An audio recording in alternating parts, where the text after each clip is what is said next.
Welcome to the SEC on ESPN. A gorgeous day for softball here in Baton Rouge. Oklahoma, number 6, coming into the new number 1 team in the nation, LSU, here in Tiger Park. Hi, everybody. I'm Holly Rowe, joined by Jessica Mendoza, 2-time Olympic medalist. And Jessica, an exciting time for LSU, number 1 in the country for the first time in school history. And Oklahoma, despite a very young roster, 4 freshmen in the starting lineup, still sitting at number 6 at 24-3. I think the most exciting part about this game, Holly, is the fact that you're seeing 2 of the best offenses in the country going head-to-head. Look at how many runs they've scored, how they've outscored their opponents, and they are led by Shelby Penley and Lauren Chamberlain of OU and Bianca Bell and Savannah Jaquish of LSU. We have got some heavy hitters, but the exciting thing is very good pitching staff for LSU and Oklahoma. But we are going to see 2 freshmen in the circle tonight, and Beth Torena, with those 4 aces, has gone with freshman Carly Hoover. Well, and having the decision between 4 pitches, Hoover got the ball because of what she can do against OU's hitters. She can bring the ball up in the zone to try to offset a lot of the big bats that OU has. She can also throw up to 70 miles per hour and then some. One of the hardest throwing pitchers in all of college softball. Those 2 combined, that's the plan for LSU against Oklahoma's offense. Well, for Oklahoma, they are simply one of the best hitting teams in the country, number 1 in batting average right now. They have got a lot of power throughout their lineup. But interesting, they have a freshman leading things off for them. Nicole Penley has come in and held that number 1 spot in their starting lineup.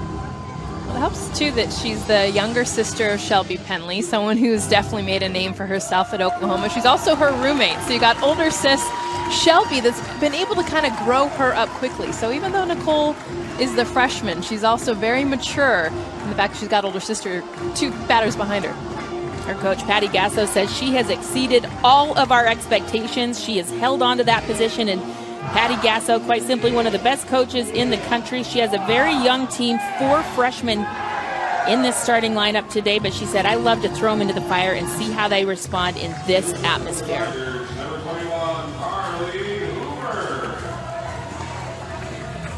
The Tiger faithful out in droves for this early Friday game. I love it that they're not worried about March Madness. We've got some madness in March right here on this softball field. Oh, and everything from the tailgating to the crawfish. I mean, just the whole entire town. I flew into New Orleans yesterday, and people on the plane were like, are you heading to Baton Rouge for the softball game? I'm like, I know, I'm in the South.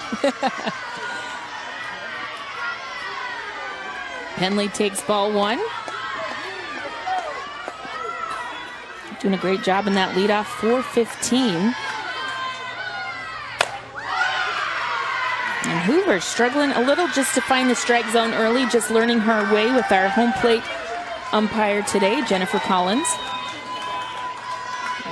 Arguably the biggest start of her career. You know the nerves are flowing. Saw her pregame, like, how you doing? She's like, I got the ball.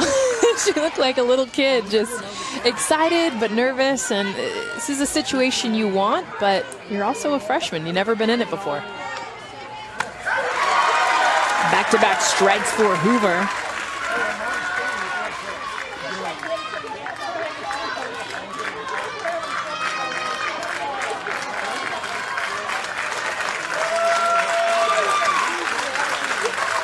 Two-two pitch.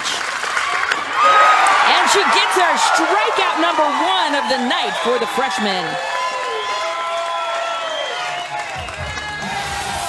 I love that the mix of pitches that she uses right here. A screwball breaking away to the bat of Nicole Penley, but again, the velocity. We're seeing she's throwing the ball hard right now, and you can tell just by the way Penley reacted. Here's a look at your infield defense. Bianca Bell shoring up that shortstop position, but one of the most steady, Constance Quinn at second base. And, of course, Sandra Simmons at first. And so you get the first strikeout of the game, but, now you're facing Lauren Chamberlain, who's quite simply probably the best hitter in America, up next. Here's your outfield for the Tigers. Griggs, Andrews in center, and Bailey Landry. Andrews makes some fun plays out there. You'll want to keep your eye on her. A lot of speed in this outfield.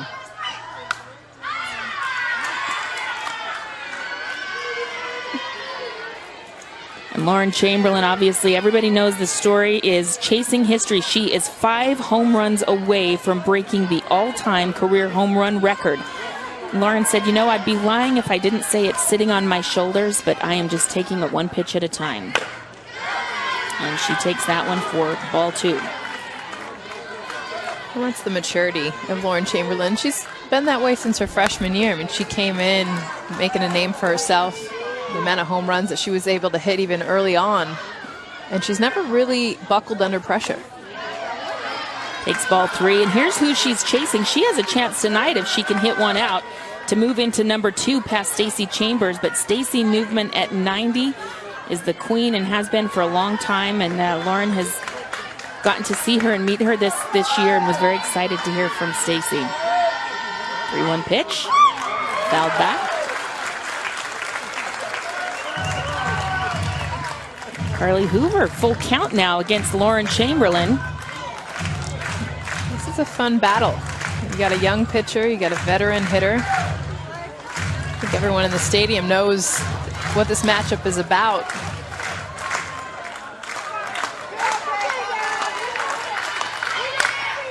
Skied out to middle field, but a little bit too short here in Tiger Park, and Briggs is there to rob the run.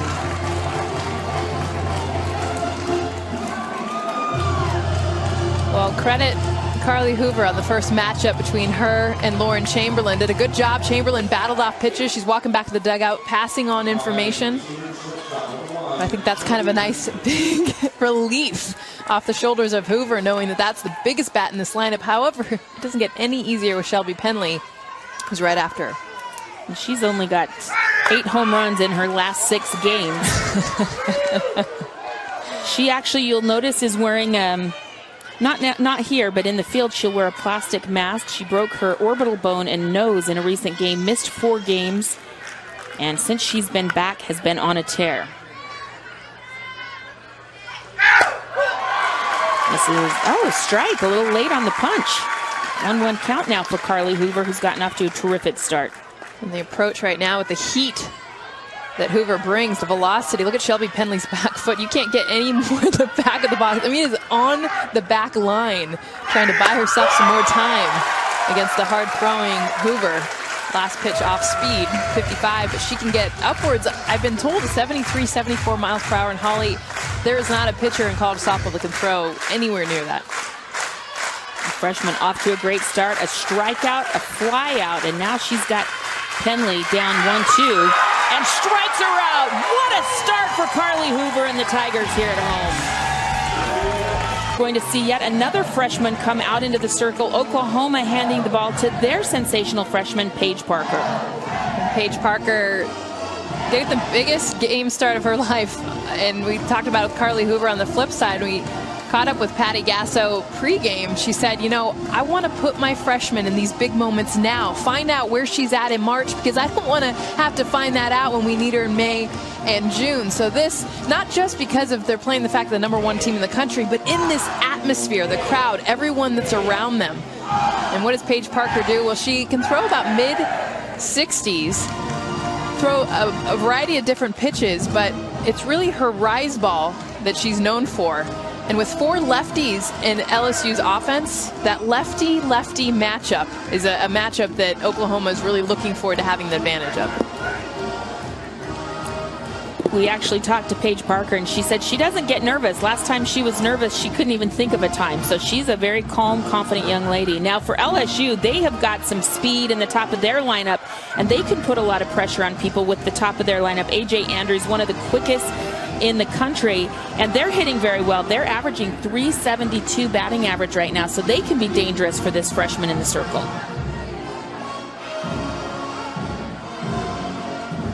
There's your #1, A.J. Andrews, but then she's got speed and power behind her. Bailey Landry is a quick one.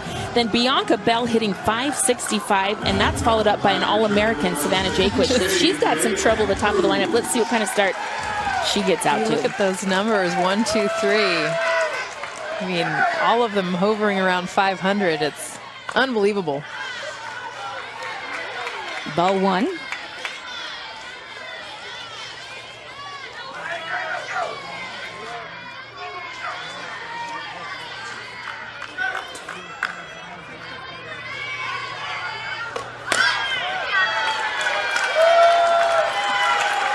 Much like her counterpart, Hoover starts out the game with 2 balls. A.J. Andrews, 62% of the time, reaches base when leading off an inning. She is money getting on. We'll see if she is here. And there's our first strike. You're going to see that left side of the field, specifically Kelsey Arnold at third base. When we spoke to Gasso before the game, how are you going to handle the speed of LSU, specifically Andrews? And they're really going to kind of get in their face. You'll see Kelsey Arnold start to kind of creep in, take away the drag bunt. And they also want to take away the holes. So between third base and shortstop, second base and first, that's where slappers like to kind of poke it through. 3-1 count now. A.J. Andrews really patient at the plate.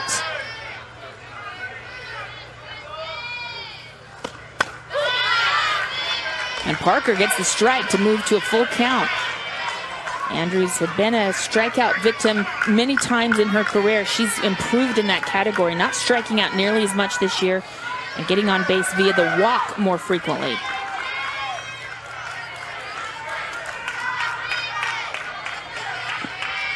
Full count.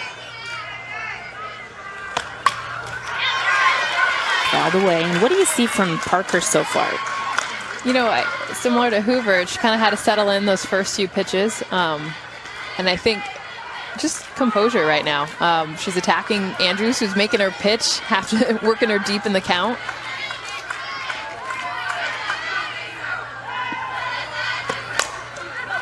Hard hit. Does it stay in? And it is a foul ball. It was drifting to the tail end of that third base bag. And there's Shelby Penley. That is actually from the same company and facility that makes Russell Westbrook's face mask in Oklahoma. She had an incident in practice. She said she really loves this mask, though, because it gives her some room by her nose, really protects that orbital socket in her bone where she broke them. And she's playing shortstop, so no fear there. Hard hit to left field, all the way back to the track. But there to make the play is Katie Self for the Sooners. This is such a tough grab from left fielder Katie Self. She's got to go back all the way against the wall. Watch her slide, knowing that she's going to run into it. But the amount of ground that she had to cover because she was so far in playing the slap. But A.J. Andrews slapped that ball. That was her running through the box and almost hitting it to the wall. But great read by Katie Self. She lost her sunglasses. She just threw them aside, put them back in the dugout. She doesn't need those after that kind of catch. So stepping in now, Bailey Landry, who also has some great speed. Bailey out of Prairieville, Louisiana. Led the team in batting average last year, and she has been a great 1-2 punch with A.J. Andrews at the top of the order. Strike one.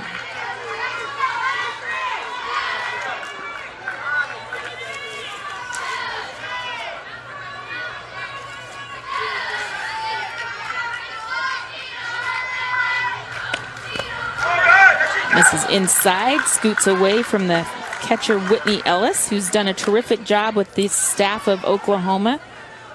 Ellis, a junior catcher behind the plate. And here's what we're talking about. Bailey Landry's so good, .494 batting average on the season. Watches ball 3 go by. And what I'm impressed with the top of LSU's lineup particularly is the fact that they do work the count. A lot of slappers tend to attack early because they want to get on base.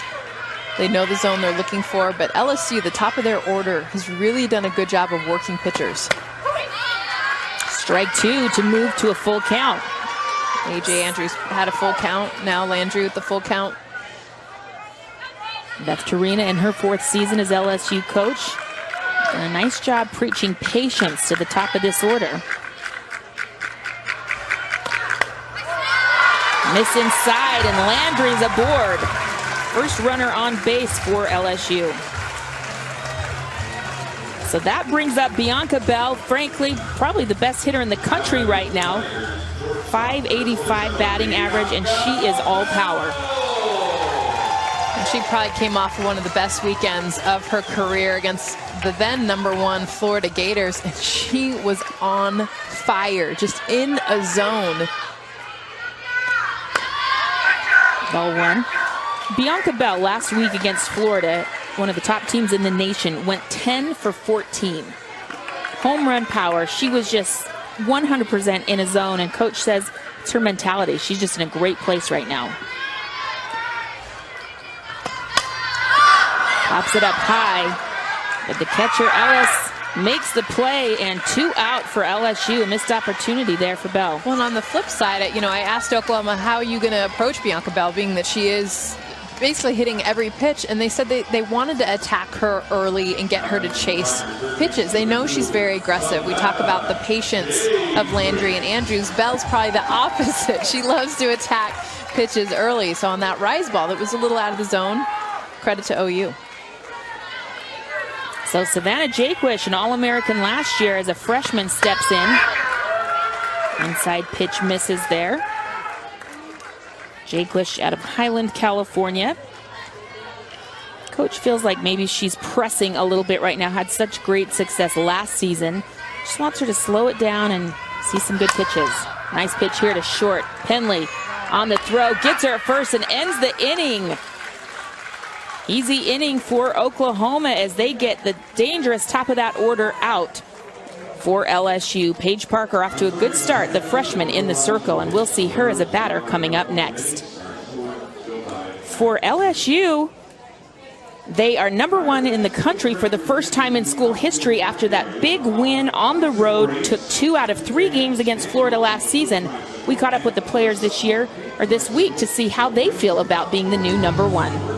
Playing that type of caliber team like so early on in the season, just showing like where we're at as a team, and taking those 2 wins from them was really nice. We've showed so much in the past few months that we could be #1, and we are #1 now, but we have so much more to grow as a team, and we have way more to do. So it's not 1 yet. It should be 1 in June 1st.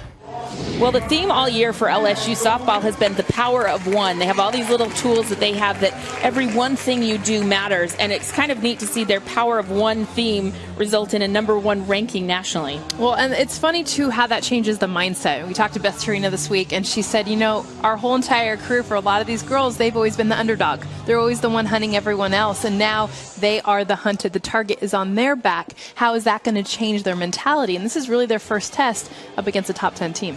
And for Oklahoma, Patty Gasso said, we are always the hunted. We're always the team that teams are trying to beat after winning their national championship 2 years ago. She said, I've told our kids, relax. We have nothing to lose here. We are just going to go out and have fun and relax. All the pressure's on LSU. See if that plays in her favor.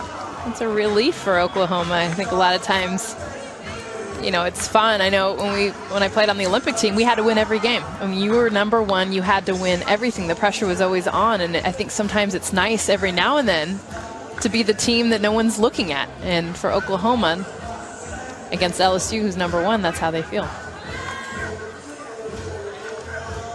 LSU baseball is also #1 in the country right now. They are playing at Arkansas in a series, and it's actually the first time in school history, obviously, that baseball and softball has been #1. So that's kind of fun for their teams.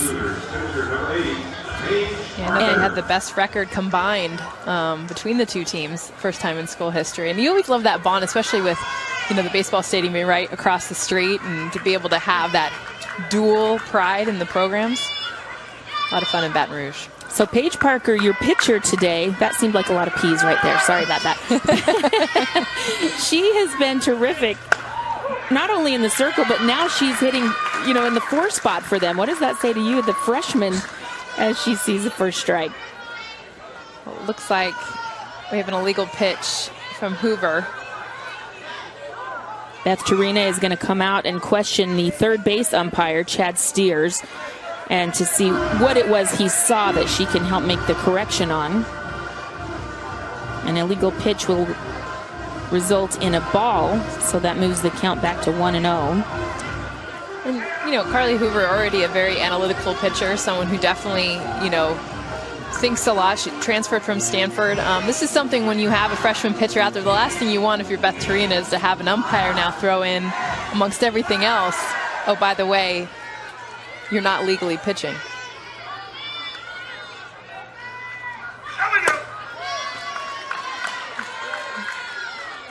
Usually it's going to be that right foot. A lot of times pitchers tend to leap up, so you have to keep both feet on the ground. You'll see here's the illegal pitch. Keep an eye on that right toe. Watch it come up in the air. Subtle, very common. It's been something that's also called a lot more, but a lot of pitchers tend to get that extra little height. And they have to keep that drag foot on the ground the entire time. So now let's keep our eye on how this affects her mentality. She got off to such a great start. 2 strikeouts in that first inning, 15 pitches, 9 strikes. And so now with the illegal pitches, let's see if it gets in her head too much. Now down 3-1 in the count.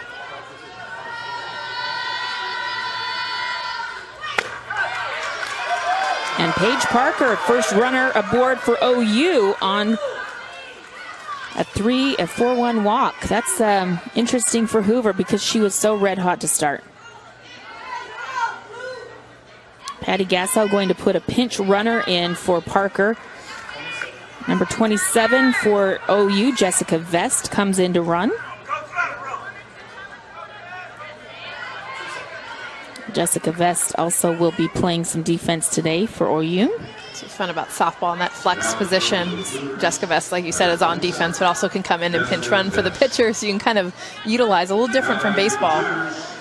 And because Paige Parker hits for herself, that gives them a lot of flexibility in that lineup that they don't have to sub in a hitter for her.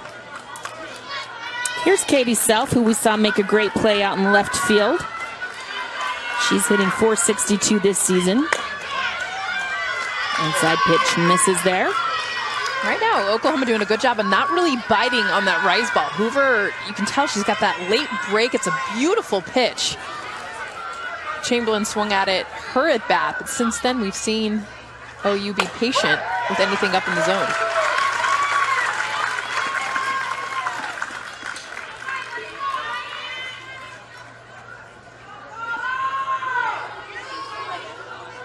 Carly Hoover, just her 7th start of the season. Hard hit fly ball. Shortstop Bianca Bell gets under it, calls off the other fielders. 1 out.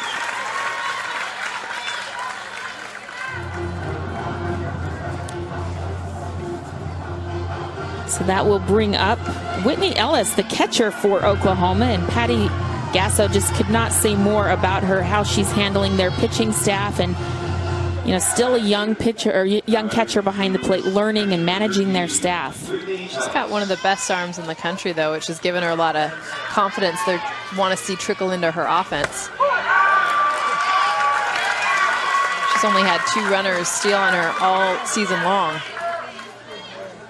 It's usually the opposite. Usually it's in favor of the runners, not the catcher. Jessica Vest being aggressive off of first base as we see strike 2 come through. Carly Hoover doing a nice job with this screwball right now. Nice break in the inside part of the plate for these righties. And after that illegal pitch, it looked like, okay, is she going to struggle here a little bit? And she has just honed right in and attacked these hitters. 3rd strikeout of the night for Carly Hoover. This is exactly why Beth Reardon wanted to see how she would handle this. She gets that illegal pitch, comes right back with a beautiful rise ball for the strikeout. She's responded.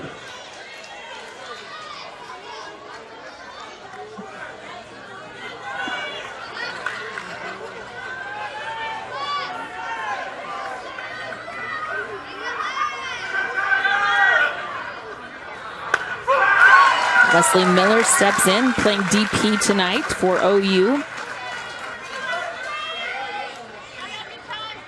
5'10" junior, also pitcher for this Sooner squad.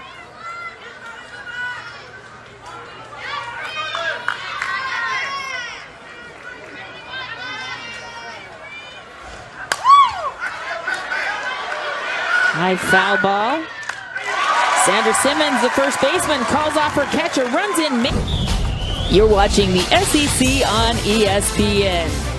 Number 1 LSU hosts number 6 Oklahoma. So far, a pitching duel between 2 freshman pitchers, Carly Hoover and Oklahoma freshman Paige Parker.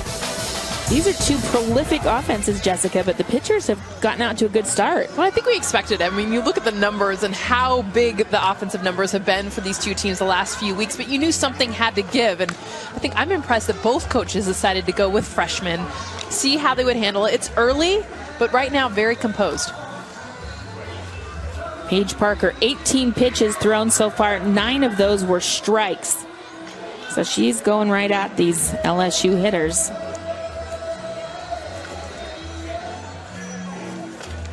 So that will bring up Kelsey Kloss, the catcher for LSU.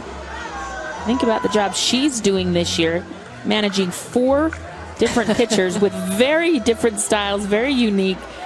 Beth Torina said, you cannot talk about Kelsey enough. She will do anything for this team. She is one of the best kids on this team. And oh, by the way, had her first career grand slam to beat Florida in the top of the 7th last weekend. Said that she's the best human being ever was the quote that they used for her. I think putting up with 4 pitchers, no offense to the pitchers of the world, but I think you should get an award just for that alone. Somewhere I heard a pitcher rolling her eyes when you said that. I don't know. Misses outside here.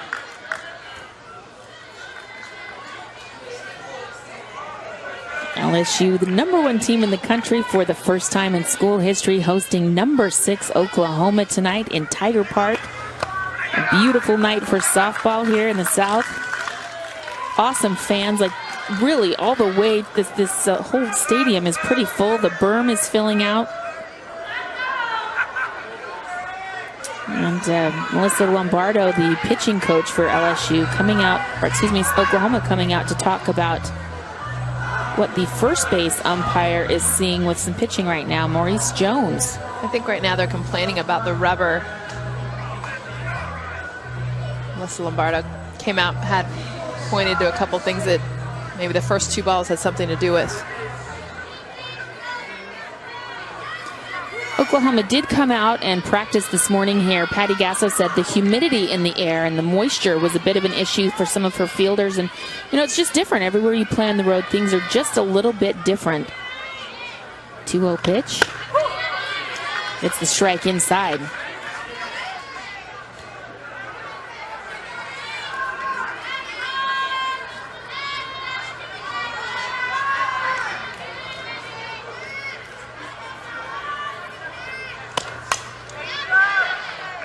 Fouled back into the dugout. 2-2.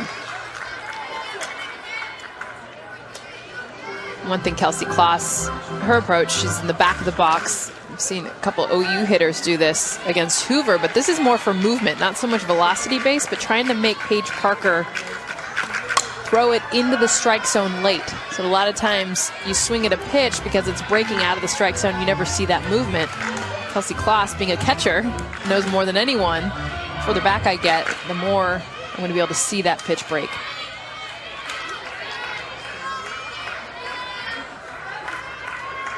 Two count. Parker delivers and gets the strikeout, her first of the night.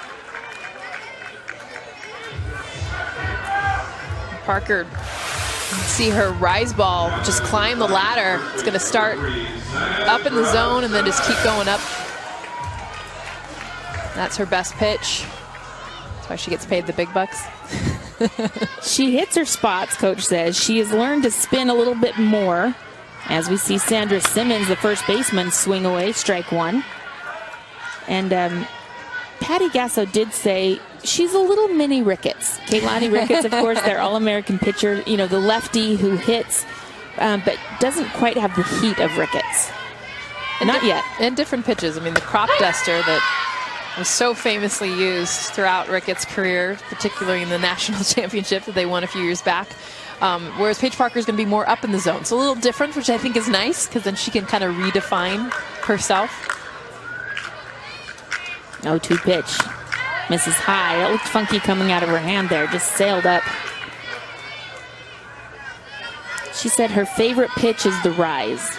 She likes throwing that, but she throws it on different levels. And that's something she definitely had to learn in college. And she said in high school, I could get rid of just one rise ball. Now I've worked 2, and that's That's the second one. Breaks out of the zone, but what she did early in this count is a start with a strike right in the strike zone. So then she can throw this one. Looks the same, but it's going to keep on climbing. 2 straight strikeouts for Parker. Dylan Shupak steps in, the DP. You can see why it's her favorite. This is low and outside. Shupak getting into the lineup today out of LaGrange, Texas. Just 7 starts this season. Today is her 8th. So Beth Torina has a deep roster of a lot of pieces she can move around.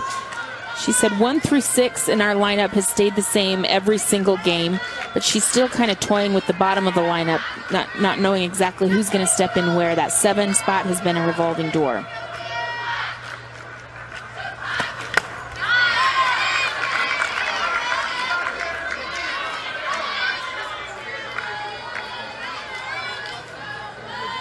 Two out, bottom of the second. 1-2 count.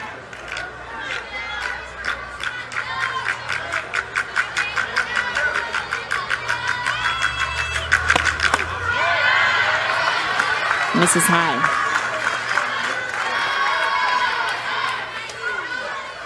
Something we've seen a lot of LSU hitters really adapt this year, very similar to Oklahoma's style, is really getting down into their legs. You see the wider stance of Shupak. Stays alive with the foul tip. What that allows is just to create these hitters to really get into their legs more, have better balance. And you see the weight distribute on the inside part of their knees, so that way they're not going back to front too much. And they're able, really, your power comes from your legs. I think a lot of hitters, as they're growing up, they think it comes from your upper body, your arms, because that's what you see so much of. But really, it's the legs. That's where the home runs, that's where the doubles.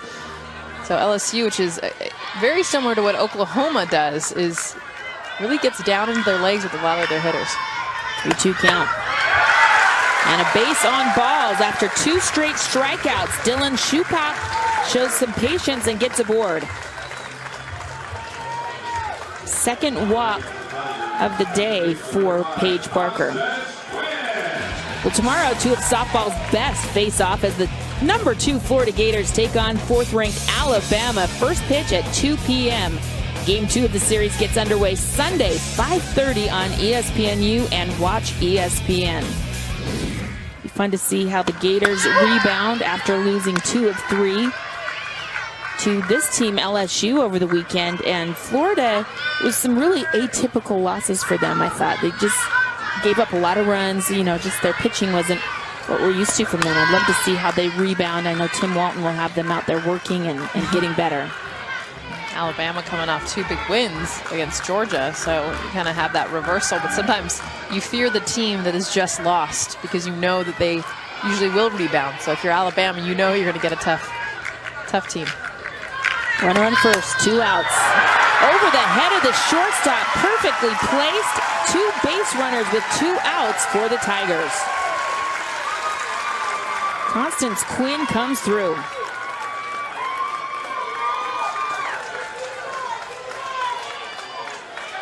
This is literally, for Connie Quinn, getting this hit. She hits it off the very end of her bat. She doesn't even get fully to extension. But the point is she just tries to make that contact and finds that placement. You said it, Holly. Found the place on the field where no one was. A miss hit, but a base hit. So Emily Griggs, a freshman, up with runners on first and second, but 2 outs. Griggs hitting .409 with runners in scoring position. And Patty Gasso wants to talk things over here. What a great at-bat for Constance Quinn. She steps in that 8th spot. She has been pretty steady, kind of flipping between the 8 and 9 spot this season for Beth Torina. And just very calmly makes things happen.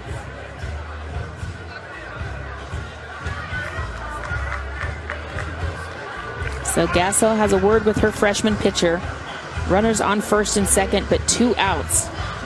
I think knowing who's up to bat. I mean, Emily Griggs, she's a triple threat, so you can see her swing away and hit a gap, but for the most part, it's her short game, her placement that she's going to try to do. So I think when you're bringing everyone in, hey, let's be smart about our speed on the base pass, where you need to go. I'd say they're kind of medium in right now. They're in a little bit, but not dramatically.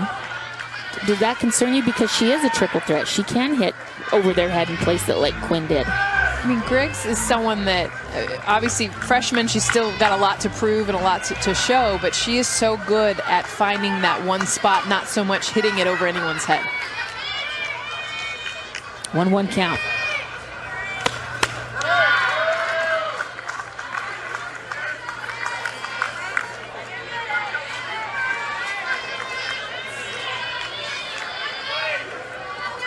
Paige Parker.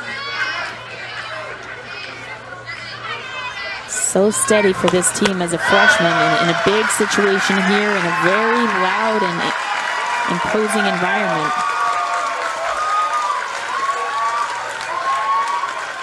And now trails 3-1 in the count.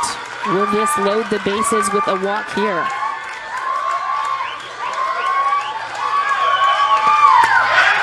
Griggs gets the base, and we are loaded just in time to turn over the order. A.J. Andrews, all that speed coming to the plate.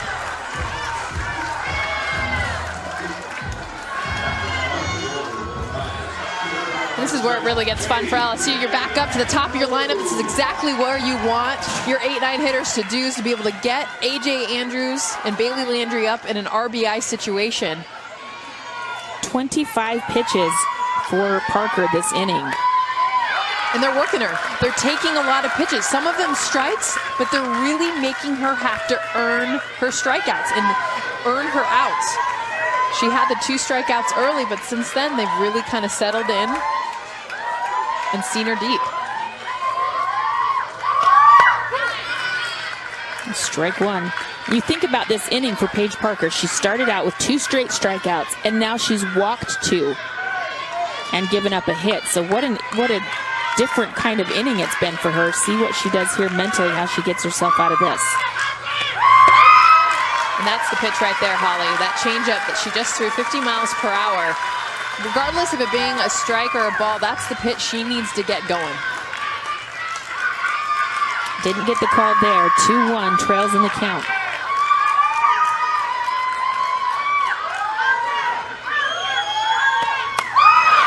Swing and a miss for Andrews. Oh, I love it. A.J. Andrews, the slapper. So they're usually looking low in the zone, trying to put the ball in play on the ground. A.J. Andrews gets one at her chin, and she just takes a hack at it. She wasn't swinging for a base hit. She's 3 for 3 with bases loaded this season. 2-2 count. Not this time. The freshman strikes out Andrews with the bases loaded. Beautiful curveball by Paige Parker. Bases loaded. She gets out A.J. Andrews as they head into the bottom of the second. Oklahoma escapes a bases loaded situation, still scoreless in the top of the 3rd inning. Paige Parker, the freshman, with 3 strikeouts, but Carly Hoover has been getting it done for LSU. She's utilizing different pitches. You see different speeds. Her rise ball, her most effective pitch. But Paige Parker on the flip side has been able to go upstairs and be able to throw in her off speed as well. So she's been really mixing all zones, both pitchers. Of course, we saw Paige Parker get herself into a jam that last inning, but get themselves out of any kind of tough situation. Carly Hoover, 28 pitches, 17 of those have been strikes. First pitch strikes 3 out of 7, so she's being aggressive, really going at this Oklahoma lineup.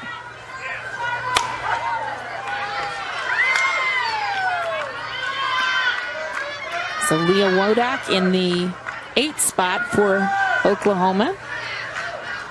She's a freshman, 4 freshmen in this starting lineup for the Sooners. But she's on a 5-game hitting streak, so she has been one of the productive freshmen for Patty Gasso.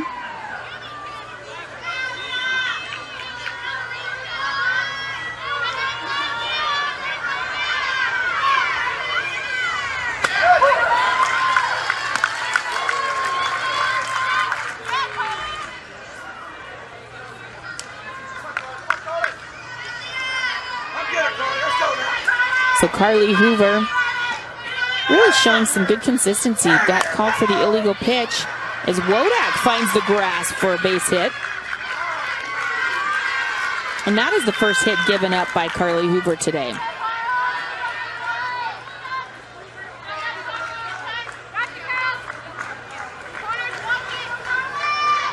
Just the second base runner on for OU. And that brings up freshman Kelsey Arnold, and we could not have been more impressed with her. Defensive practice, she's the third baseman, and she was getting everything. I loved her at practice today. Executes the bunt nicely, advances the runner, 1 out, but a runner on second. Well, tomorrow at 8 p.m., catch SEC baseball on ESPNU. The Auburn Tigers host number 5 Vanderbilt on ESPNU and watch ESPN. Of course, the LSU Tigers, the number 1 baseball team in the country, they are playing on the road. I have to give a shout out to Kramer Robertson, their second baseman. I've known him since he was a kid. He's Kim Mulkey's son from Baylor, basketball coach. So he's doing very well starting as a sophomore. It's in the blood, that competitiveness. That's usually what coaches' kids have more than anything. Runner on second. First runner in scoring position for Oklahoma tonight. So let's see what Nicole Penley, the table setter, is able to do with this.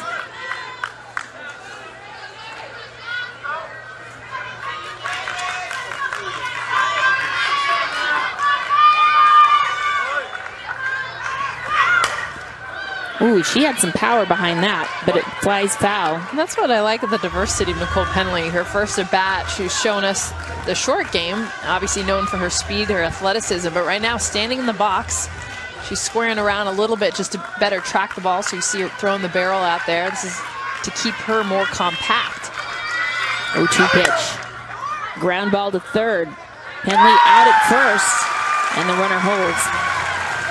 So Lauren Chamberlain steps into the box with a runner in scoring position.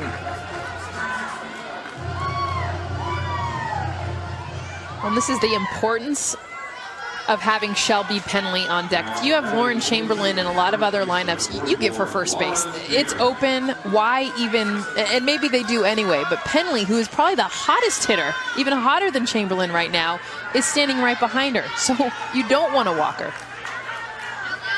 Lauren has been walked 27 times this season. See what they do with her here. And Holly, this is what I love of the fact that we get to do March games. Because if this is in May or June, you got a freshman pitcher, you're thinking, you know what, I don't want to chance it. But right now, this is why Carly Hoover has the start. How is she going to handle a top hitter in the country? Is she going to execute her pitches?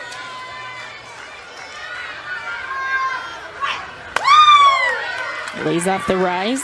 Chamberlain hitting .609 with the runner in scoring position. So she's good in this situation. Puts some pressure on Carly Hoover.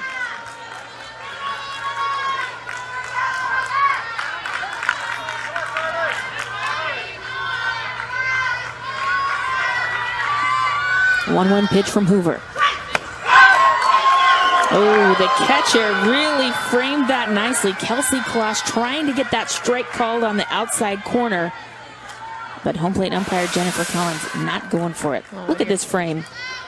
It's a beautiful frame. It is a ball, but when you're facing a hitter like this, the fans are going to want anything called. Any help that they can get.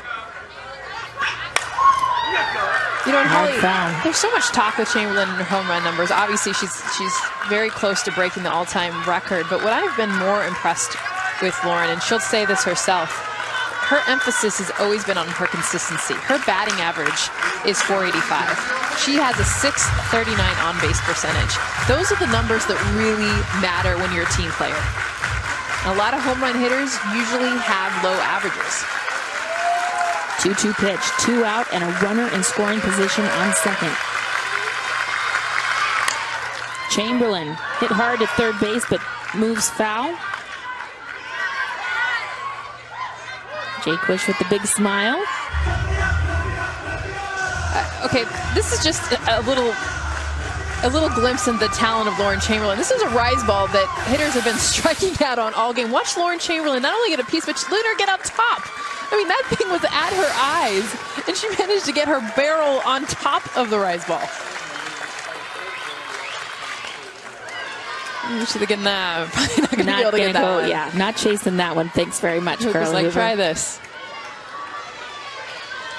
Full count now to one of the best hitters in the country. Patty Gasso calls her the greatest hitter I've ever seen in my 30 years of softball. And here's the moment. Full count. Runner in scoring position. 2 outs. Stays alive. Never too high, never too low. Lauren Chamberlain always has that same expression. The countenance remains the same.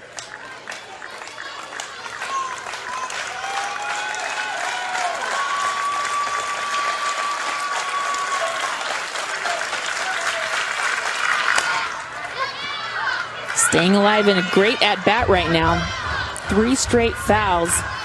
Working with 2 strikes and 2 out. This will be the 10th pitch from Hoover. And Chamberlain's battled pretty much everything Hoover's thrown at her. We saw the rise ball at her eyes that we replayed. That last pitch was at her ankles. We've seen her pitches like that out of the park, so she's able to pretty much make contact with anything Hoover's thrown. Gets a piece of that, but easily handled in right field. Bailey Landry ends the inning, and the threat, 1 runner left on. With almost half of the teams in the top 25 are SEC teams, the conference play might be its most competitive it's ever been. The coaches and players couldn't agree more. I think the SEC is the best conference in the country. I mean, they have the hardest teams, the best pitchers, the best players, the best hitters. Every single weekend, you can't take a weekend off. There's no off weekend. You have to bring your game every single day, and there's really no time to rest. Every series is a challenge, and if you don't come ready to play, you're going to get your butt beat. It is a super regional, 8 weekends in a row, and it is an incredible opportunity, and it is an incredible challenge, and what fun it is to play in the best league in the land. The Southeastern Conference and softball is where it is. About the best competition you'll ever face in softball. Not disregarding any other teams in any other conference, but we have amazing pitchers. We have amazing pitchers on our team, and it's amazing to play in it. Every week you know that these teams are the best in the country, and that's what it's about. I mean, the SEC is just awesome. Like, we're all just a great bunch of teams. Like, it's hard to beat an SEC team, and I mean, it's nice to be in an SEC conference. The best conference in the country, hands down. Every weekend, every game in the SEC, it's going to be a battle. It's going to be tough. You know, the other team's going to come out swinging, and we're going to come out swinging as well. It's just a lot of fun. This is my 10th season in the SEC, and I've never seen the SEC more stacked and loaded than it is now. I don't know another conference. It's just such a day in, day out grind, and that's the SEC. Here's a look at the top 25, and these are the SEC teams that make up that top 25. Look at how many there are. You know, and Holly, I agree with Tim Walton. Look at Auburn and Kentucky right there in the middle. Those are 2 teams you look back 4 or 5 years ago. They are not even significant nationally or within the conference. And now, look, they're nationally ranked. So it just keeps getting stronger. And I do believe it's the strongest it's ever been this year. You know, we spoke with some of the Pac-12 coaches because that's always been the rivalry. The Pac-12 really owned this sport for so long. And Mike Candrea and Kelly Inouye Perez at UCLA, Mike Candrea of Arizona, said, kudos to the SEC. They are taking football money. They're investing it in stadiums. I mean, Patty Gasso was actually taking a tour of this stadium today to take home and show pictures to her AD like, hey, we've got to do what the SEC is doing and invest. And I think that's commendable.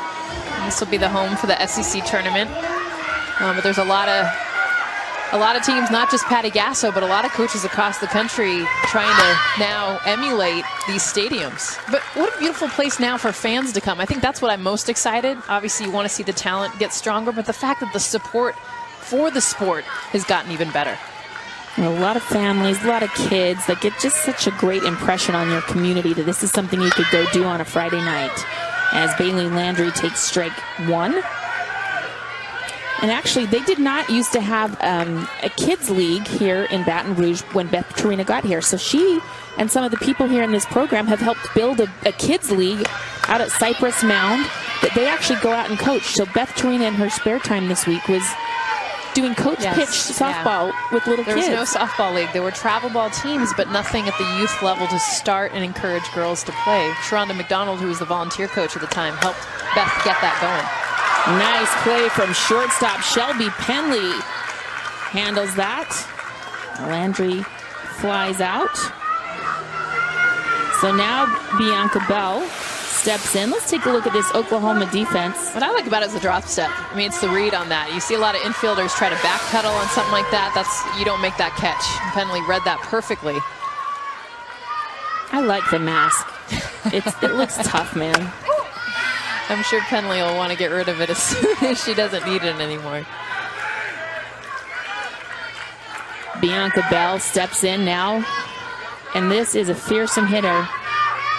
Flew out in her first appearance in the first inning.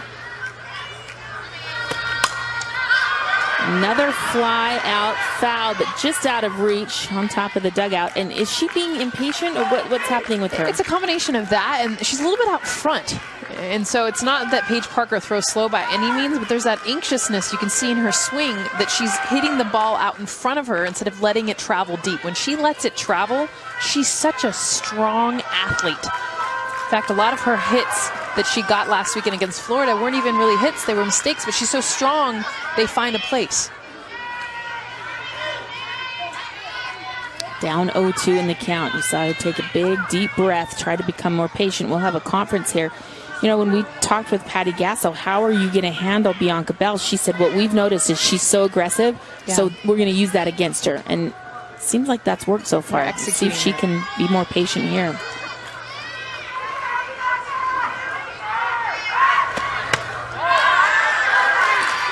Lays off the outside pitch.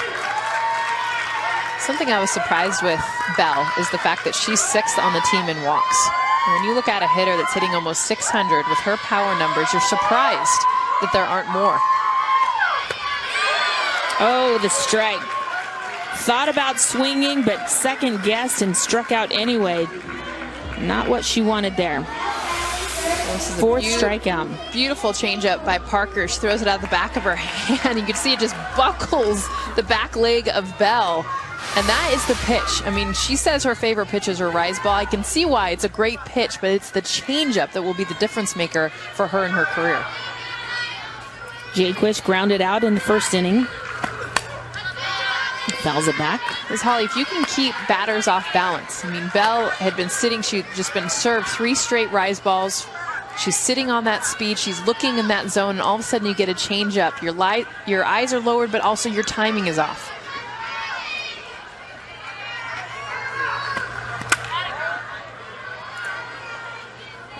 One count, 2 out, bottom of the third, scoreless. LSU, Oklahoma. These are 2 of the best hitting teams in the country, so I think it shows you a little bit of how good these freshman pitchers have been to hold these 2 offenses scoreless so far.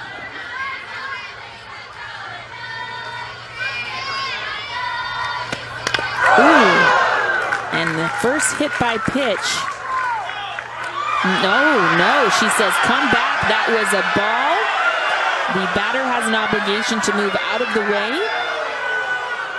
If they are in the batter's box, though, they don't have to. That was a big point of controversy against LSU in Florida this weekend. I think the umpire is talking with Howard Dobson that hit off the knob of the bat. It's a foul ball. See where it hits her. Looks like it's either the knob of the bat or the hand. Hits her wrist. I think it might have gotten the knob. Hard to tell. Unless her wrist is a really hard ball and it sounds like that. I'm going to reverse myself. The fans don't like it. They're booing.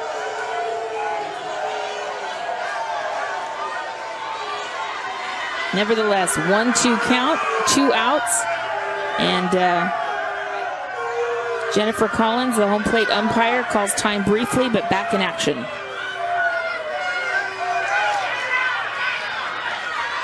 Jaquish steps in.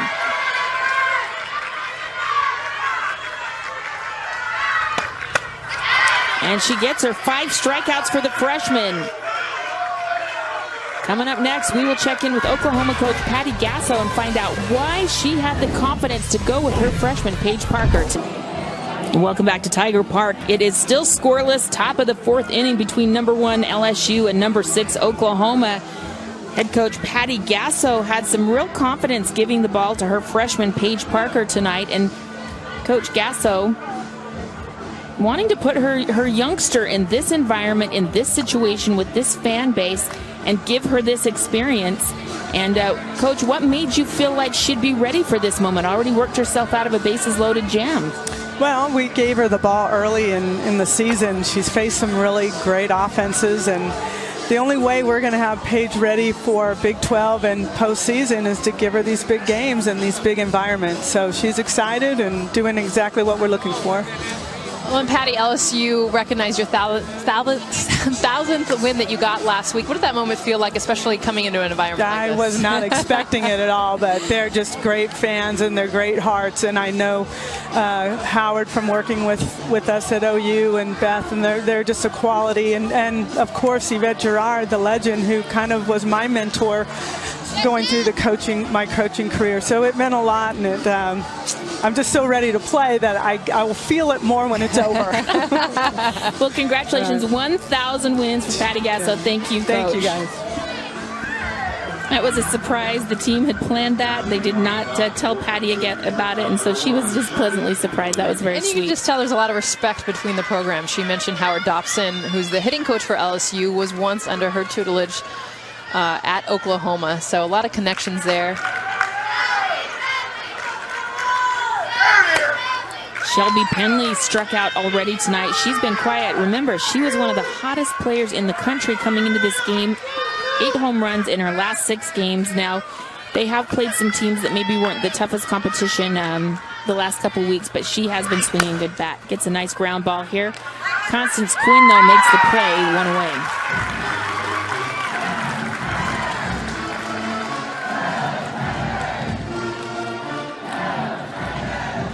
Well, we talked so much, as you said, about the offensive numbers, not just of Shelby Penley, but of Oklahoma's entire offense and even LSU and what they did last weekend against Florida. But a huge credit, I think, right now to the pitchers, because we've built up these out. It's clear that they are strong. They're very good. But right now, 2 freshmen, there's only been 2 hits between the 2 teams. And freshman Paige Parker, who's pitched such a terrific game, now steps into bat. She is in the 4 spot. I don't know why, but I always love it when the pitcher is facing the pitcher. Like it's the one time they have to go against each other in a game. I love it. Well, talking to Paige Parker before the game, too, she loves the fact that she can hit. She says, you know, pitching is my thing. That's hands down what I want to do.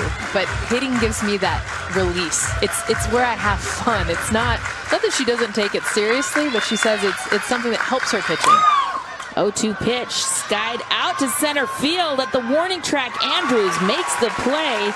2 down. It's really the hardest hit ball, though, we've seen. Are they starting to get on time with Hoover a little bit? Yeah, I think Parker's approach, really, and just seeing the ball travel a little bit more. Hoover doing a good job with her rise ball.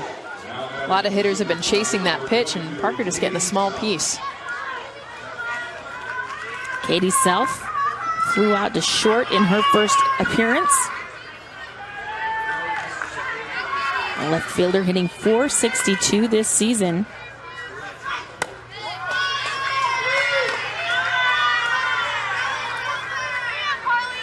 Had the first grand slam of her career this week against Wichita State on the 17th. And then had a career-high 4 hits against East Carolina 2 days before that. So she's seeing the ball well. Right back at Hoover. Hits her in the leg. But no, not quick enough. Self too slow to first. And LSU defense there to back up their pitcher. Coming up next, we'll check in with the LSU head coach, Beth Torina.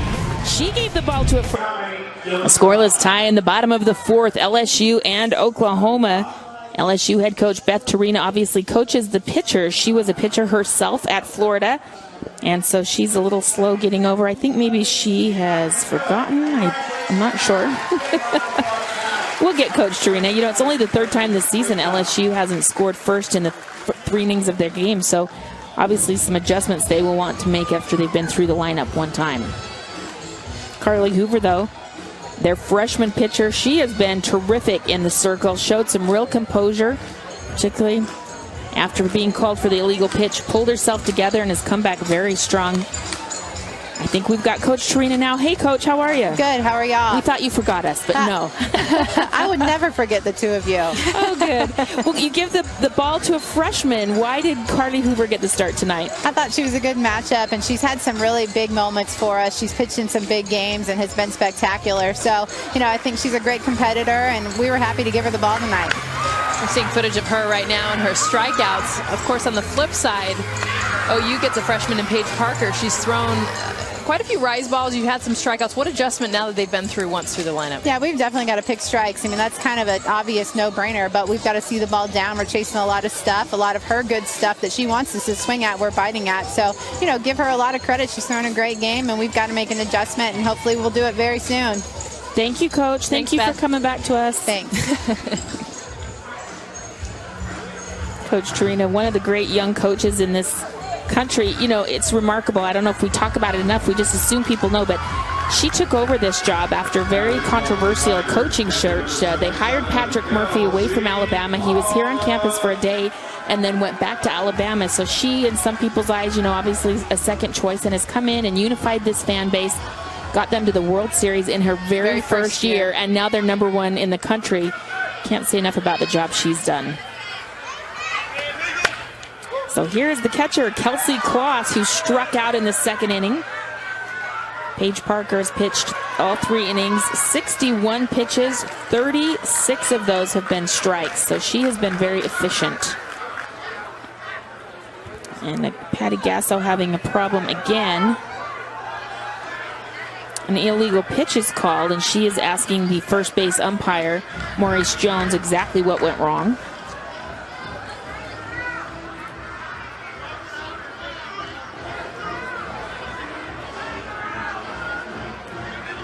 Coach looks a little fired up right now.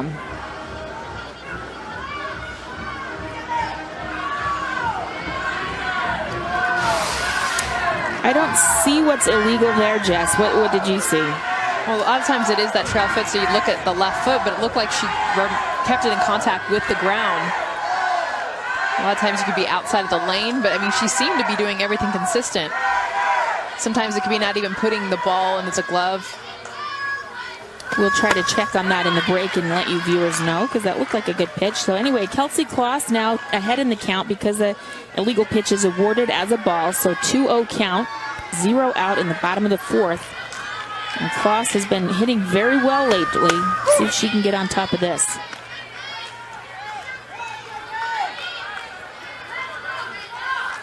What's always interesting to me about illegal pitches is that they call it the one time, and then it's usually not called again, which, you know, I'm glad as a fan. You don't want illegal pitches being called all the time, but usually that adjustment is not made immediately, especially in Carly Hoover's case where it's your drag foot, which you can't just immediately fix. 2-2 count. So Parker's battled back after the illegal pitch with 2 straight strikes. High fly ball to center field. Nicole Penley makes it look easy, 1 away. We're starting to see a little more contact by both teams. Well, Beth Torina told us in that last break that she would like to see her offense look a little bit more down in the zone. The rise ball has been very effective for Parker. That last pitch, getting the fly out. She's either been getting strikeouts or flyouts, not a lot of ground balls. So Sandra Simmons, the first baseman, steps in, struck out in her last plate appearance. See if she puts that into practice, trying to stay down in the zone.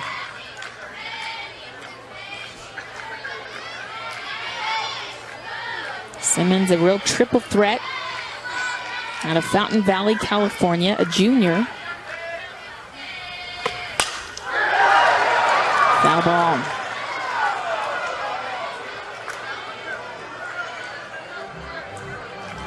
Second time through the lineup for the Tigers. Starting to see some contact now against this freshman Paige Parker.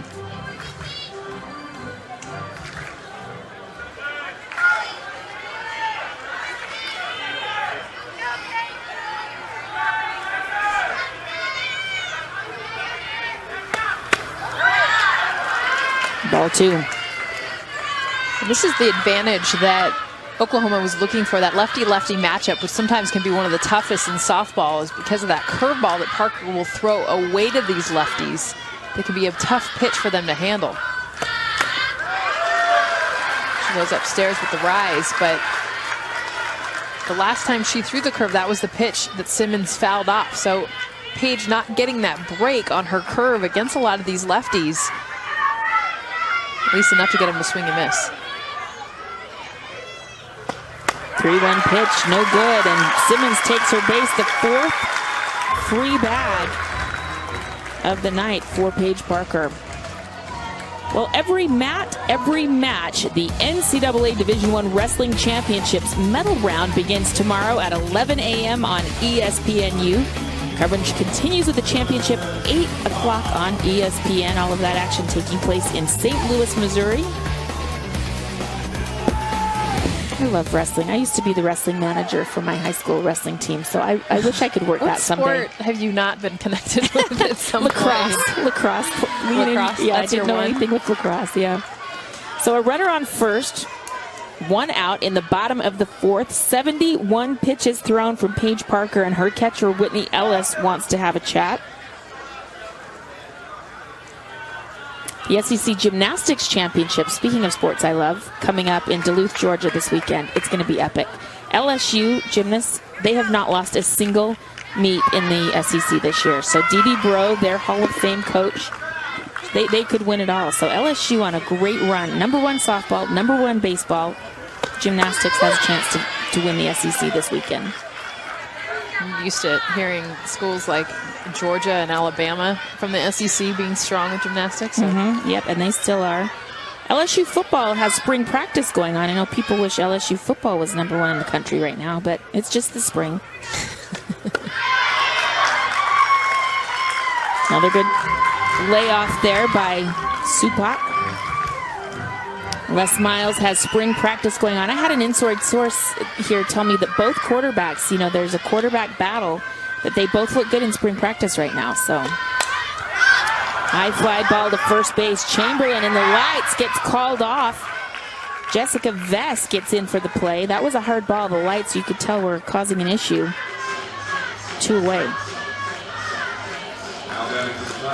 Sometimes the spin, you see this ball tail and watch Chamberlain try to tail with it, and I give huge credit to Jessica Vest for calling her off. You could just feel that having just mistake written all over it, the way that Chamberlain was following it. Vest doing a good job of calling off the senior. Constance Quinn steps in now. She had the only hit of the game so far for LSU back in the 2nd inning.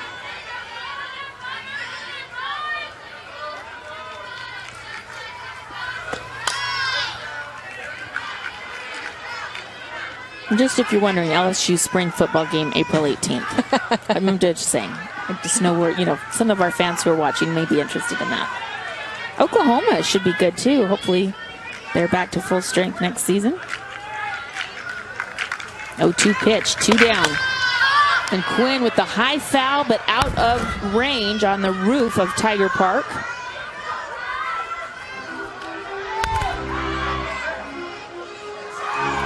Quinn, known as possibly the best athlete on this team, but also the biggest clown. They call her the team clown. She's pretty funny, and you saw that in the interview with Coach Trina. She was kind of photobombing it. Yeah. You definitely need that on a team, I think, especially as you get into the seriousness of the season. You don't want too much joking around, but someone to just kind of relax you, and she's that person for this team to kind of give everyone a little perspective every now and then when you take yourself a little too seriously. This game was intended to be played with a smile on your face. 0-2 pitch, misses high. The runner stays at first. We really haven't seen, because we haven't had many base runners, we haven't seen a lot of aggressiveness on the base pass either. Well, I said this earlier, Whitney Ellis, one of the strongest arms in the country. She's only had 2 runners all season steal on her. And I'm sure that's a stat that LSU is very aware of. Quinn doing a nice job with this at-bat, taking a lot of pitches, staying alive with these foul balls. 80 pitches now for Paige Parker. And we're just in the bottom of the fourth.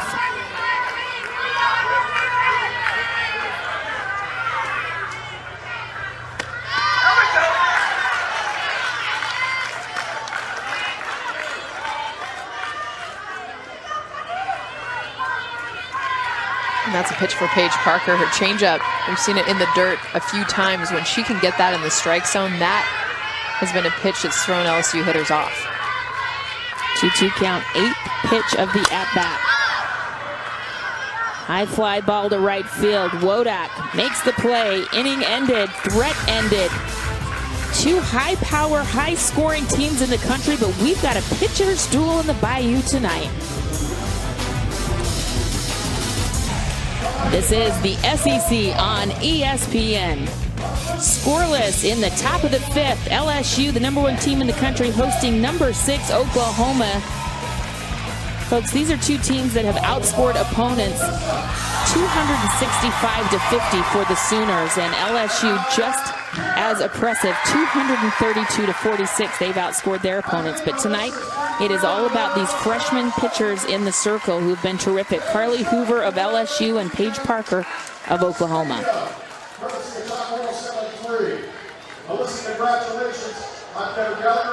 Both have done some good things striking teams out. Yeah, and they're very similar. Even the way that they throw the ball, utilizing the ball up in the zone has been very similar. The difference really has been Parker in the walks.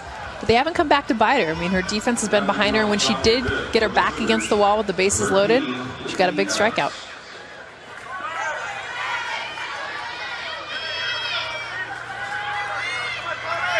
Six, 7, 8 hitters up now for Oklahoma. Ground ball to third, but they call it a foul.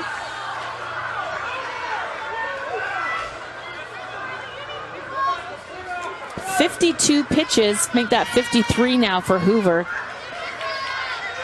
35 of those have been strikes.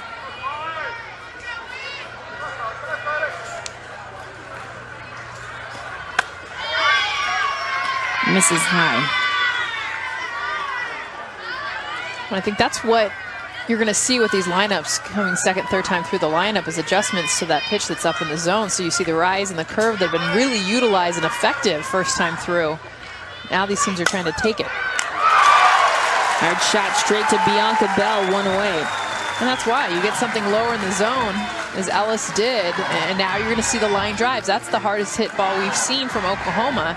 She's whispering to Leslie Miller. She goes back to the dugout, probably trying to pass on that information.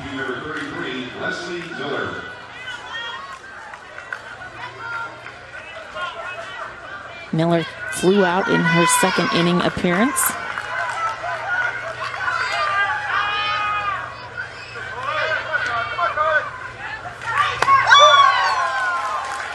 Nice pitch on the corner for strike one. And Hoover's shown us a little bit of everything. She seems like she's got a lot of different pitches. She does. She can go up in the zone, down with her drop. She's got a screw and a curve. But really, it's the setup pitches that lead to the K pitch, the money pitch, right? So we've talked so much about the rise ball because that's been the strikeout pitch. As you mentioned, Holly, though, she's setting it up with a variety of pitches. Then once hitters get behind in the count, that's when she attacks high in the zone.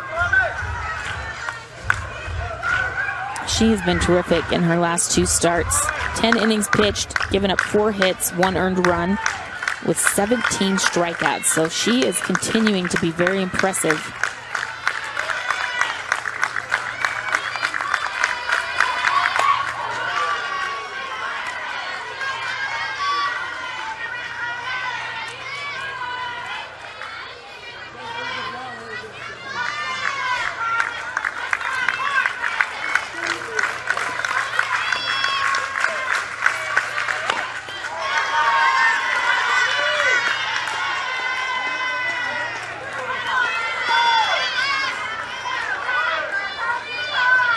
Two count, 1 away, top of the 5th for Carly Hoover.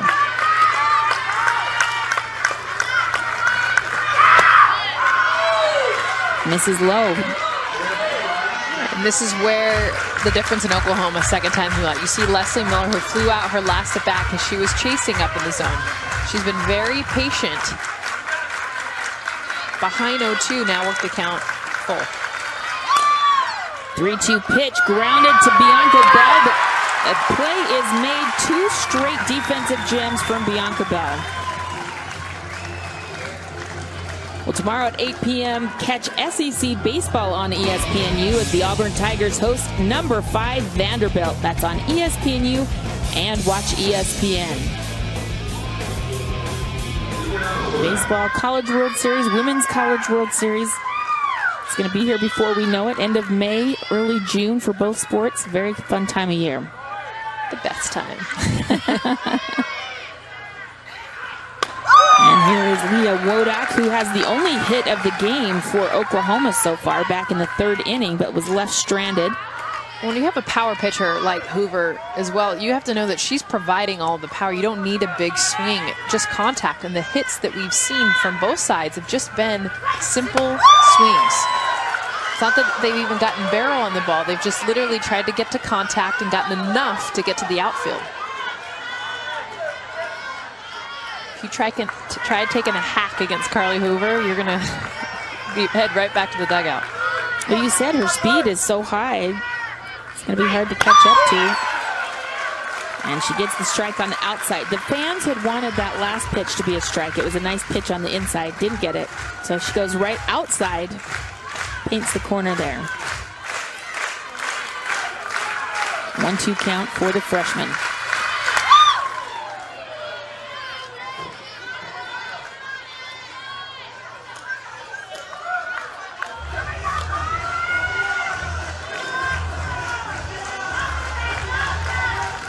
One of the biggest qualities that Beth Trina says that Carly Hoover has is the fact that she's a competitor. And you can just see the way she's communicating right now with Kloss behind the plate, the look that she has in her eyes. She does want to compete. She wants to win. She wants that inside corner, too. She keeps going there like she's trying. She wants it. 2-2 count, 2 out, top of the 5th. When will something give for these two teams who are scoreless? Not now. 4th strikeout of the day for the freshman. Hoover making it look easy here in Baton Rouge. Here in the bottom of the 5th inning. So what can LSU do now? We talked about the adjustments they've got to make, but we didn't see that last time through the lineup. So what can happen now? I think you saw small, slower adjustments in that they were trying to work the count a little bit deeper, not getting so aggressive on the pitches up. And what we have seen is how far back they are in the box. Now being able to execute like we've seen, you mentioned Oklahoma, lay off the rise ball. Something so easy to say, but that has been the money pitch for both of these pitchers. Emily Griggs coming up. She'll try to turn over to A.J. Andrews, Bailey Landry. So this is the speed portion of our program, ladies and gentlemen. They should be the fun get on base type, but they have not been on base tonight. The only base runners have been through walks. We've got 3 walks, and Constance Quinn with the only hit for LSU. Paige Parker doing a nice job mixing things up, keeping them off balance.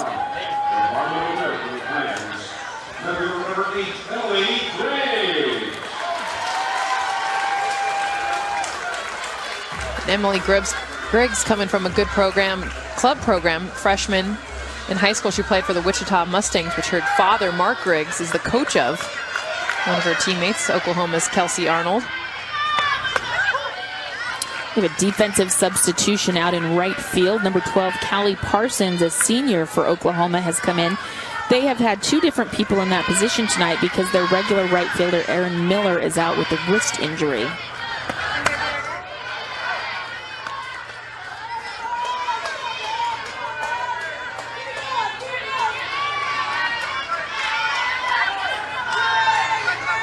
And this seems to be a turning point for LSU.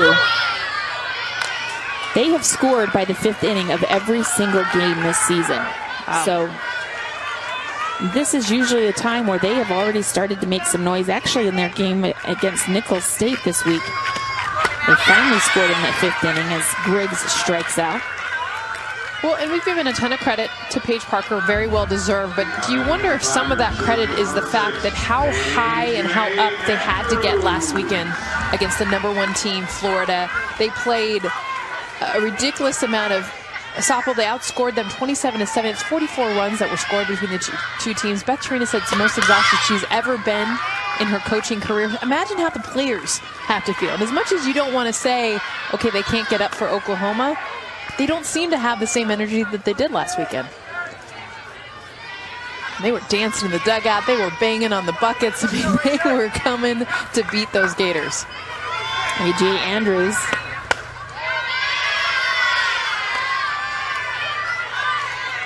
One count. Flew out and struck out so far tonight.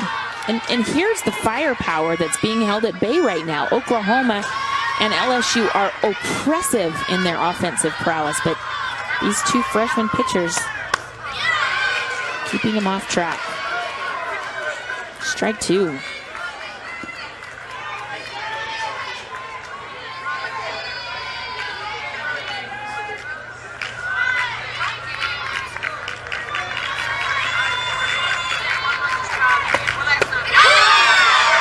Oh, and the strikeout looking. AJ looks back, didn't like the call, but 7 strikeouts now for Paige Parker of Oklahoma. And the last 2 have been on the changeup. Look at this beautiful pitch out of the back of her hand, just catches that outside part of the plate and buckles Andrews. And that is the pitch for Parker. She was throwing it not as often early, really utilizing the rise ball, but lately she's been throwing at least 2 to every batter.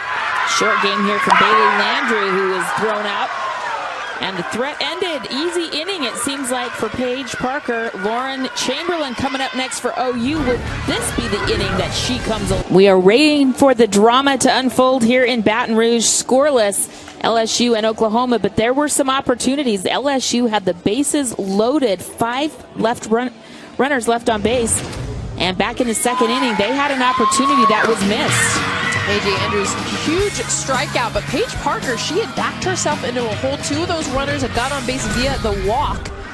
And then she was able to get the big clutch strikeout for LSU, one of LSU's biggest hitters. Since then, very quiet from both teams.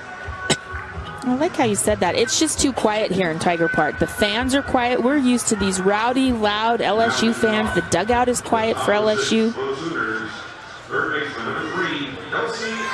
And they're waiting. Pitchers duels can be fun, but it is too quiet. They're waiting for some offense. A couple innings. I was good after the second. Bring on the fireworks. Let's go. That's what we built this thing up for. You want to see the offense, and I think that's why a lot of people are here tonight too. Is you want to see. Gosh, I said, LSU scored 27 runs last weekend in 3 games alone against the #1 team. Oklahoma, the #1 offense, #1 batting average in the entire nation. So yes. Yeah, I think they won a game last week or 2 weeks ago, 23-1. Yeah. So this is very quiet for both teams. Top of the 6th. Let's see what happens here. Hoover's been terrific tonight in the circle for LSU. The 9-hitter Kelsey Arnold's speed is not enough as they get her at first. So that brings up Nicole Penley, top of the order.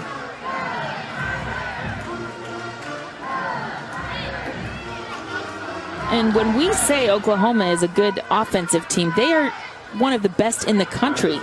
They lead the nation in so many different categories. Batting average, runs per game, home runs per game, on-base percentage. So that tells you the kind of job Carly Hoover's doing tonight.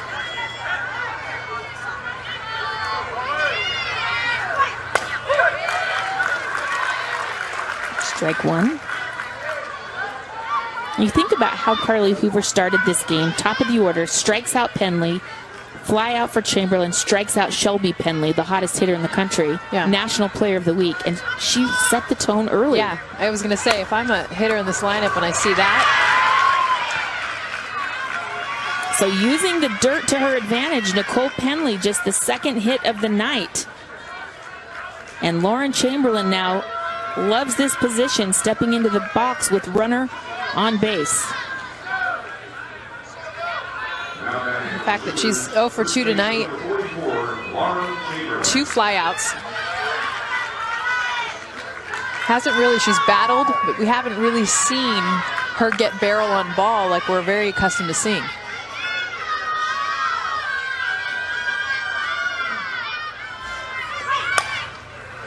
Ground ball to third. Lead runner out, but Chamberlain is safe at first. Good defensive play from LSU. 2 down, top of the 6th. This is just reaction. Jaquish gets the ball quickly over to Connie Quinn, and Connie flips it over to first. Almost get the double play on one of the best hitters in the lineup. And Shelby Penley struck out in the first, grounded out in the 4th. She is hitting .439. Very powerful hitter, very tricky hitter. With the runner on first. And Holly, we came out to an early batting practice that Oklahoma had this morning. And how many balls did we see hit off that scoreboard by Penley? And it wasn't even just at the right field, but she was spraying them everywhere. Such a strong, powerful hitter. And granted, it's batting practice. That's what you want. It's what you're going to see. But at the same time, you could see that there wasn't a pitch that Trip McKay, the hitting coach, was throwing that she couldn't hit. Except maybe that one. Hoover misses inside. Penley does the... What do you call that when you have to go under a limbo? Limbo. Yeah. The limbo. I thought that was a good limbo move. I was thinking the same. 1-1, 2 outs, top of the 6th. The runner on first. Chamberlain waiting for some help from Penley in the box. Ball 2.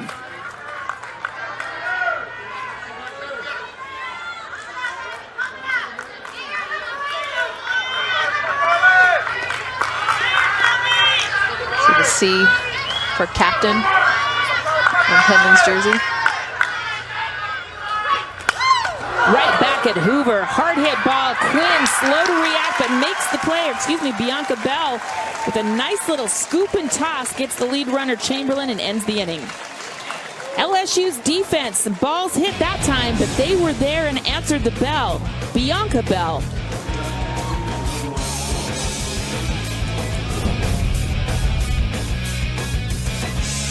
About softball, 5 things you need to know. The player of the week, and of course Graham Hayes, our terrific writer. You want to get his features, just some of the best in the country. This week on ESPNW.com. It's a great resource to have. Place I go to get a lot of information. It's just nice to have so much on women's sports. Bottom of the 6th, there have been opportunities for both teams. Oklahoma has left 3 runners stranded, left another in that last inning, and LSU has done the same, leaving too many people on base. But now their big power hitter is up. Bianca Bell, if somebody's going to break this open, she's a good candidate. Look at that. .450 on the season, just .063 tonight. Paige Parker, the freshman, facing her for the 3rd time.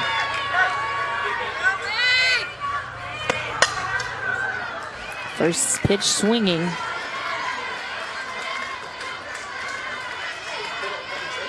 And the approach from Bell has not changed. She's come up every at bat very aggressive early, which is what Oklahoma was hoping for. They wanted to get her to chase pitchers' pitches early.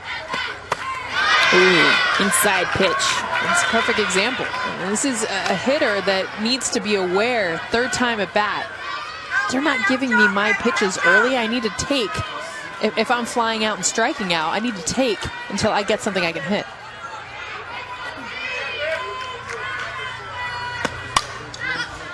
And that's the pitch right there. Paige Parker is making her living tonight on that and the changeup. So she's going upstairs, getting LSU to chase, and then she'll come back almost downstairs. It's got a drop movement to that low velocity changeup. It's what she got her strikeouts on last inning. There it is. Hard hit ball to the wall. It's out of here.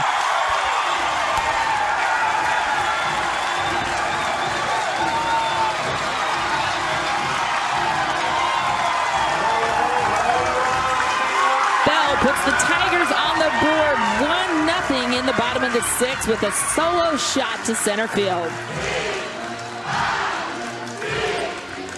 When you play the numbers, she swings at the rise ball, she misses the rise ball, but why she swings at it? Right there. That thing was at her nose. But when she can connect with that pitch up in the zone with her power, with her bat speed, there is nowhere for that thing to go but out of the park. And that is why hitters swing at rise balls. Were we just talking about she needs to be more patient, and yes. then boom, I love it. She said, I don't want to be patient. Yeah. I struck out on this pitch. I flew out on this pitch, but I know I'm going to get this pitch. And to her credit, there are not very many hitters, Holly, that can do that. Now, the rest of this LSU lineup, I don't know if they want to take that same approach. That's a pitch you usually want to take. But the way Carly Hoover's pitching, 1 run might be enough. Yeah. And now Savannah Jaquish, who's also a very capable hitter, steps in. 10 home runs from Bianca Bell this season. She has been on fire. 11-game hitting streak now.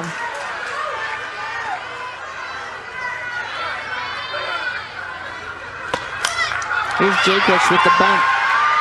Parker fields her position, but pulls the runner or the baseman off the bag, and the runner is safe. And this is a smart place to locate the bunt. Why? Because Paige Parker is a lefty. She's got to come around and spin her back towards first base. Because she's doing that, her momentum takes that throw away from the bag. Perfect placement by Jaquish. That's ruled an error on the pitcher. And Paige Parker gives up the home run, then has an error after she's been so steady all night. And Coach Patty Gasso now having a discussion with her. Things need to calm down right here in the bottom of the 6th.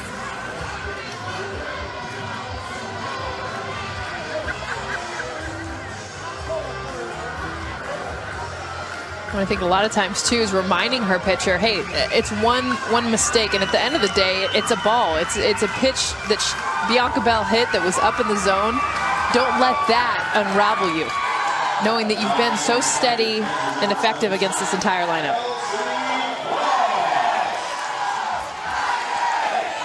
And now the fans wake up. Not so quiet anymore, Tiger fans. Only 14th error of the season for Oklahoma. Oh, and a hit batter.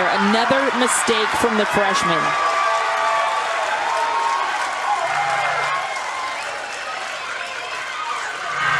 Kelsey Stevens, the second pitcher for Oklahoma, is out getting loose in the bullpen.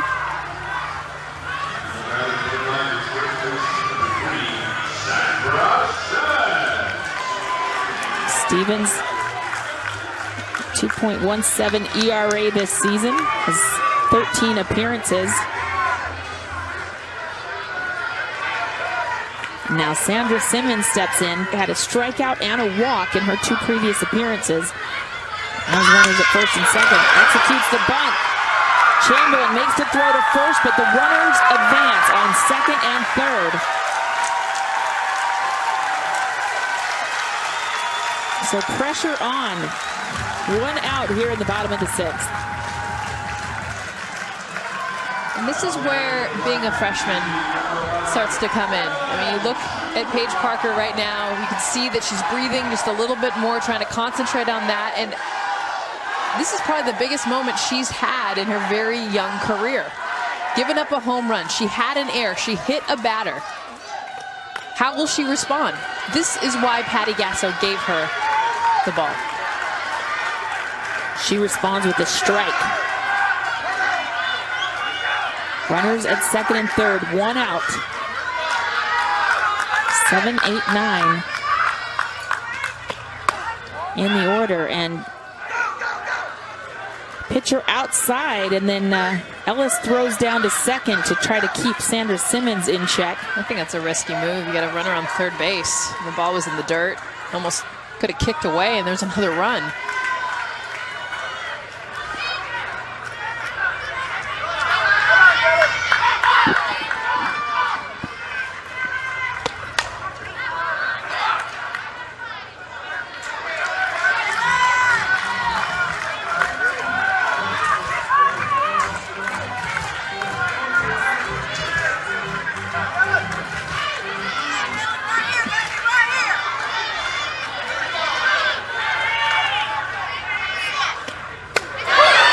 strikes her out.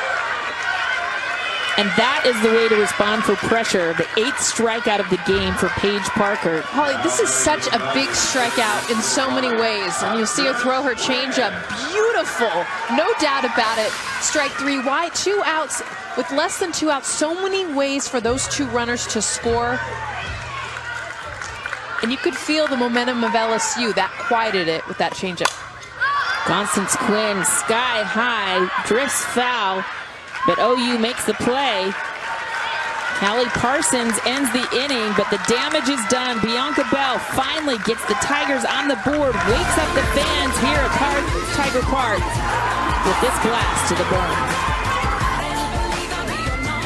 One of the top hitters in the country, and how Oklahoma chose to throw to her that last at bat and start her away. First pitch, she swung out, then they went all upstairs. And what did Bianca Bell do is made an adjustment. She fouled off the same exact pitch twice earlier in the at-bat. Stays on top of one of them. And Holly, she doesn't even have to swing that hard on a pitch that high up in the zone, because once she connected with it, it was all the way to the berm. Well, she's one of the strongest players in school history. She's set the school record for power cleans, the 165 pounds and 325-pound squat. She is so strong. You can see, I mean, she wasn't even in a full-out swing and popped that to deep center. Well, it's funny because I was talking to Howard Dobson, the hitting coach, before the game and how different all their hitters are. And he was saying, you know, Bianca Bell is one of those hitters that can hit a rise ball with her swing path and the way she hits. So I don't always tell her, I don't want to rein her in. Now, other hitters, I'm like, lay off this pitch. Her, she's different. She can do it. And ironically, he proved himself right. Wow, that is fascinating, because you were saying, you know, you got to learn to lay off the rise ball, but she is the unique exception to that rule. That is interesting. And you still want to lay off of it. I think, you know, obviously she hits a home run with it, but you still want to be smart in certain situations and not get yourself out either. And so now she has an opportunity to correct the damage that was done. The pitcher steps in. Paige Parker walked in the 2nd, flew out in the 4th. Can the freshman get things going in the batting box tonight?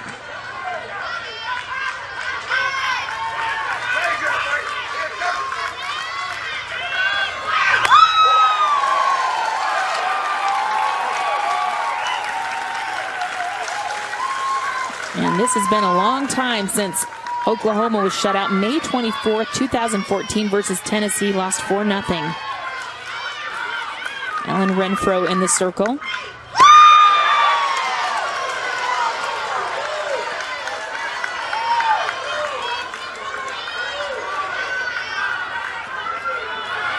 Parker showing some patience here against Hoover. 2-1 count.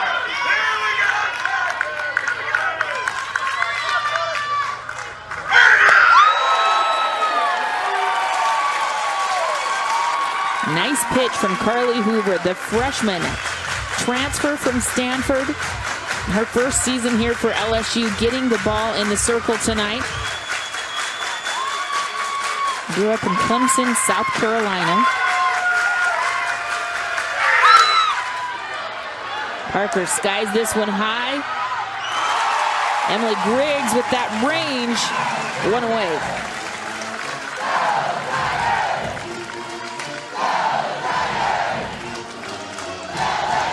It's amazing how one swing of the bat, Holly, one swing completely changes the complexion of this game as far as the crowd, how loud they are. They're in it. Just the way the defense is responding and communicating. You can just feel the energy shift. And that is why Bianca Bell, besides home run hitter, is such a leader on this team.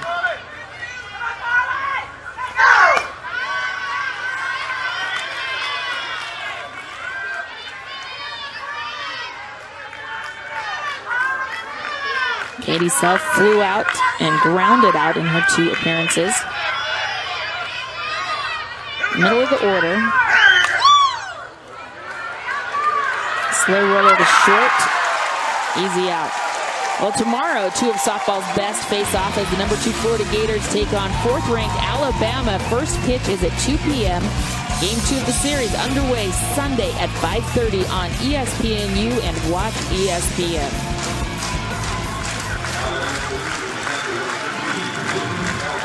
Oh, the SEC is brutal this year in a great way. That's going to be an incredible series with Alabama and Florida.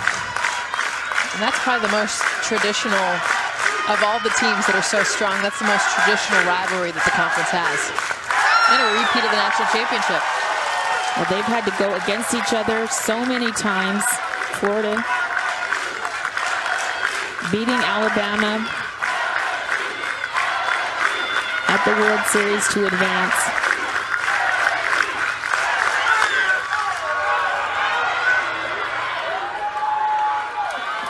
Long foul for Whitney Ellis.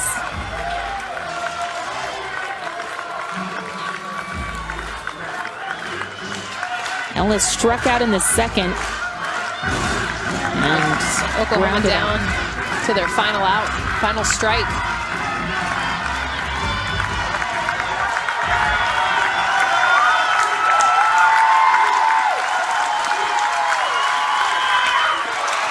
And stays alive.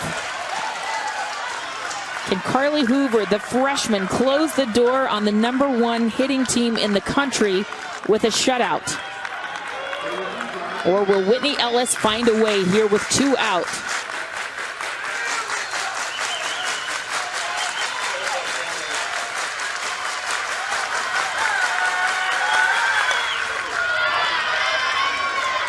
Well, she's battling. Really, it's about extending the inning, and you feel so much pressure when you're that last, quote-unquote, last batter, and it's really just, can I keep extending this inning and not make it just about me in this moment?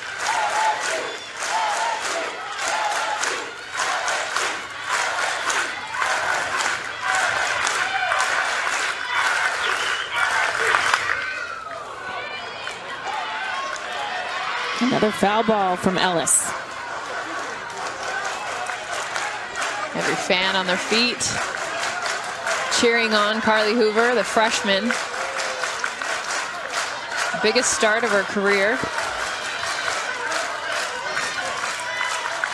She has not disappointed. Only given up the 2 hits.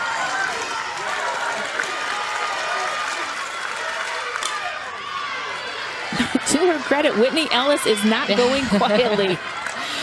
She's going to make Hoover earn this. 7th pitch of the at-bat. 0-2, 2 out.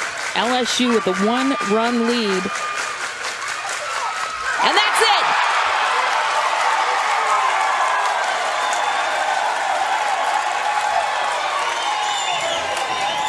Hoover, the freshman, does what no other team in the country has done this season, shuts out the mighty Oklahoma Sooners.